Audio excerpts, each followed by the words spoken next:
Hindi po kawawa yung mga katulad namin niloloko sa pera.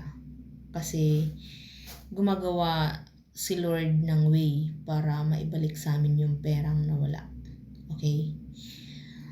Pero doon sa mga tumakbo sa amin, wala po kayong mapupuntahan. Mas lalo lang kayong maghihirap. Seryoso yun guys. Alam mo bakit? Kasi lahat na mga umutang sa akin na hindi nagbayad, wala na silang trabaho ngayon. Yung iba ng tricycle, ganun. Wala silang permanent na trabaho, ganun.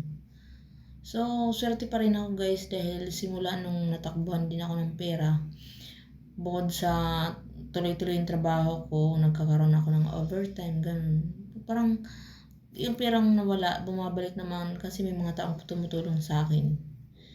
Katulad na yung mga kapatid ko, tinutulungan ako, ganun. Tapos, nagkakaroon din ako ng sideline, katulad ng pagtitinda ko ng lumpia guys. Pero minsan kasi guys, napipikon ako kasi nasisira din yung Shanghai ko guys. Mahirap pagkain yung handle mo. Kasi pag hindi mo na ibinta agad yan, aasim agad yan, sulugi ka na, wala na bibili sa'yo, sira ka na, ganun. So mga tulad namin guys na nagnenegosyo, mahirap yung pinagdadaanan namin, pero pilit namin kinakaya para sa pamilya. So nagtatrabaho po kami ng marangal, tapos sisiraan lang ng iba ng... minsan talaga hindi naman ako, sabi ko sa inyo, I'm not a perfect person. Minsan na papalpak din yung gawa ko, nagiging maalat, ganun. Kasi, pero sinadya ko talaga yun guys, kasi para tumagal yung buhay niya.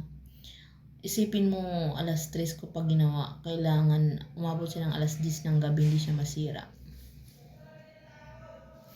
So, yun lang po guys, nakalimutan ko namang sasabihin ko. So,